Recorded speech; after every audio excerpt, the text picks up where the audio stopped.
Welcome back. इस video के अंदर हम बात करेंगे कि हम फॉर्म्स के इवेंट को किस तरीके से जो है वो हैंडल कर सकते हैं। तो फॉर एग्जांपल यहाँ पे मैंने एक फॉर्म बनाया हुआ है, यहाँ पे आप देख सकते हैं कि यहाँ पे फॉर्म है।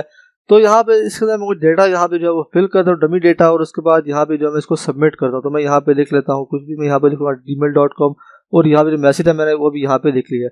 सो जैसे ही मैं सबमिट के ऊपर क्लिक करता हूँ तो यहाँ पे आप देख सकते हैं कि यहाँ पे जो सारा डेटा वो भी लॉस्ट हो गया, और यहाँ पे जो पेज था वो भी जो है वो हमारा रिफ्रेश हो गया। तो इस तरीके से बचने के लिए यहाँ पे जो है वो हम जावास्क्रिप्ट के अंदर फॉर्म्स के ऊपर जो है वो इवेंट लिस्टर लगाते हैं और उनको डिफॉल्ट बिहेवियर से जो है वो प्रिवेंट करते हैं।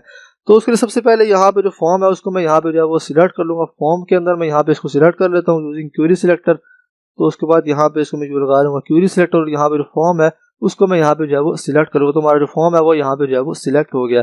सो अभी इसके ऊपर जो है मुझे इवेंट लिस्टर जो है वो लगाना है, और मैं चाहता हूँ कि यहाँ पे जो इसका डिफॉल्ट बिहेवियर है वो भी जो है वो खत्म हो जाए, मतलब यहाँ पे पेज हमारा रिफ्रेश ना हो। और उसके बाद यहाँ पे जो वैल्यूज हम यहाँ पे एंटर करें, हम उनको भी जो है वो उनकी वैल्यूज को जो है वो देख सकें। तो उसके लिए यहाँ पे जो फॉर्म है उसके ऊपर यहाँ पे हमारे पास जो है वो इवेंट लिस्टनर होता है, जिसको कि हम बोलते हैं सबमिट। तो यहाँ पे जो हमारा एक इवेंट होता है, जैसे हम सबमिट के ऊपर क्लिक करेंगे तो यहाँ पे जो है हम इसके ऊपर जो इवेंट है वो हम लिसन करेंगे सबमिट का। तो मैं यहाँ पे जो है वो लिख लेता हूँ सबमिट, और उसके बाद यहाँ पे जो फंक्शन हम पास करेंगे उसके अंदर यहाँ पे जो है वो हम जो हमारा ऑब्जेक्ट है इवेंट ऑब्जेक्ट वो भी साथ में पास करेंगे, और यहाँ पे इसके अंदर जो डिफॉल्ट बिहेवियर है उसको यहाँ पे जो है वो हम प्रिवेंट करेंगे। तो उसके लिए यहाँ पे जो हमारे पास जो इवेंट का ऑब्जेक्ट होता है फॉर्म के ऊपर, हमारे पास एक मेथड होता है जिसको कि हम बोलते हैं प्रिवेंट डिफॉल्ट। तो मैं यहाँ पे कर लूंगा ept.prevent default। सो इसको मैं इस तरीके से सेव करूंगा। उसके बाद यहाँ पे मैं कुछ वैल्यूज जो है मैं लिख लेता हूँ, यहाँ पे डिफरेंट वैल्यूज में यहाँ पे जो है वो लिख लूंगा, और उसके बाद यहाँ पे मैं सबमिट के ऊपर जो है वो क्लिक करूंगा। तो यहाँ पे आप देख सकते हैं कि अभी जो हमारा पेज था वो यहाँ पे रिफ्रेश नहीं हुआ, और जो वैल्यूज थी वो भी हमारी यहाँ पे जो है वो है। तो इसको यूज करके जो हमारा जो डिफॉल्ट बिहेवियर होता है फॉर्म का वो जो है वो हम हैंडल कर सकते हैं यूजिंग प्रिवेंट डिफॉल्ट। इसके अलावा अगर हमने यहाँ पे वैल्यूज देखनी है जो भी हम यहाँ पे एंटर कर रहे हैं तो वो भी हम यहाँ पे देख सकते हैं। तो उसके लिए यहाँ पे जो है वो हमें इनको जो है वो सिलेक्ट करना पड़ेगा सारे एलिमेंट्स को। तो यहाँ पे जो है मैं इनको सिलेक्ट कर लेता हूँ। तो सबसे पहले यहाँ पे जो हमारा नेम है उसको मैं यहाँ पे जो है वो सिलेक्ट करूँगा। तो यहाँ पे जो है ये फुल नेम है, तो उसको मैं यहाँ पे जो है वो सिलेक्ट कर लेता हूँ फुल नेम को। तो उसको मैं यहाँ पे क्वेरी सिलेक्टर को यूज़ करके यहाँ पे जो है वो सिलेक्ट कर लूँगा। सो उसको मैं सिलेक्ट करूँगा यूजिंग इनपुट टाइप। तो मैं यहाँ पे जो है वो लिख लूँगा इनपुट, और उसके बाद यहाँ पे स्क्वायर ब्रैकेट्स के अंदर यहाँ पे जो इसकी टाइप है वो हमारे पास है टेक्स्ट। तो मैं यहाँ पे जो है वो लिख लेता हूँ टेक्स्ट।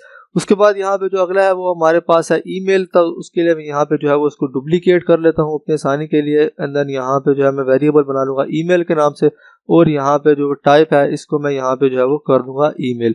और लास्ट में जो है हमारे पास बच जाता है टेक्स्ट एरिया। तो इसको सिलेक्ट करने के लिए यहाँ पे जो है मैं इसको दोबारा से जो है वो इसको डुप्लीकेट जो है वो कर लूँगा, और उसके लिए यहाँ पे जो वेरिएबल का नाम है मैं यहाँ पे लिख लेता हूँ मैसेज, और यहाँ पे जो है इसको मैं यहाँ पे लिख लूँगा टेक्स्ट एरिया, मैं यहाँ पे जो है वो लिख लेता हूँ।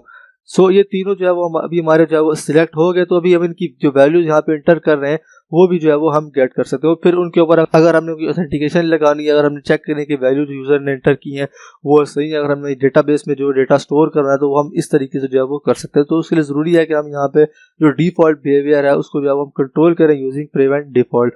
तो सबसे पहले यहाँ पे जो मैं वैल्यूज को जो है वो यहाँ पे प्रिंट करवा लूँगा। तो मैं यहाँ पे जो है वो लिख लेता हूँ for full name dot value, मतलब जो फुल नेम है उसकी वैल्यू मैं यहाँ पे जो है वो प्रिंट करवा लूँगा। तो मैं यहाँ पे लिख लेता हूँ फुल नेम डॉट वैल्यू, और उसके बाद यहाँ पे जो अगला है वो हमारे पास ईमेल है। तो मैं यहाँ पे उसकी भी जो वैल्यू है मैं यहाँ पे प्रिंट करवाऊंगा, जो हम यहाँ पे एंटर करेंगे। तो मैं यहाँ पे लिख लेता हूँ ईमेल डॉट वैल्यू, और लास्ट में जो है वो हमारे पास आ जाता है मैसेज जो कि टेक्स्ट एरिया है। तो उसकी वैल्यू मैं यहाँ पे जो है वो प्रिंट करवा लूँगा।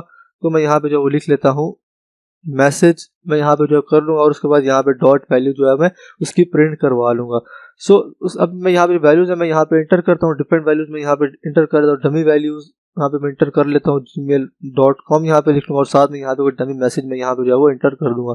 सो इसको मैं सबमिट करूँगा, और मैं यहाँ पे कंसोल के अंदर जाता हूँ। तो यहाँ पे आप देख सकते हैं कि यहाँ पे जो वैल्यूज है वो हमारी यहाँ पे जो है वो प्रिंट हो गया। अगर मैं यहाँ पे इवेंट डॉट प्रिवेंट डिफॉल्ट नहीं लगाता, इसको मैं सेव करता हूँ, और उसके बाद मैं यहाँ पे इसको क्लिक करता हूँ। यहाँ पे आप देख सकते हैं कि यहाँ पे हमारा पेज है वो यहाँ पे जो है वो रीलोड हो रहा है, और जैसे रीलोड होगा तो हमारे यहाँ पे जो वैल्यूज लिखी होंगी वो सारी जो है वो लॉस्ट हो जाएंगी। तो इस काम से बचने के लिए हमारे पास यहाँ पे है प्रिवेंट डिफॉल्ट, जिसको यूज करके जो डिफॉल्ट बिहेवियर है फॉर्म का वो हम जो है वो कंट्रोल कर सकते हैं। सो गाइस ये हमारे इस कोर्स की जो है वो लास्ट वीडियो थी। इसके बाद जो है वो हम दूसरा कोर्स शुरू करेंगे जिसके अंदर जो है वो हम एडवांस जावास्क्रिप्ट जो है वो सीखेंगे। तो इस कोर्स को हम यहीं पे ख़त्म करेंगे इवेंट्स के ऊपर। तो मिलते हैं नेक्स्ट कोर्स में, तब तक के लिए जो है वो अपना ख्याल रखिए।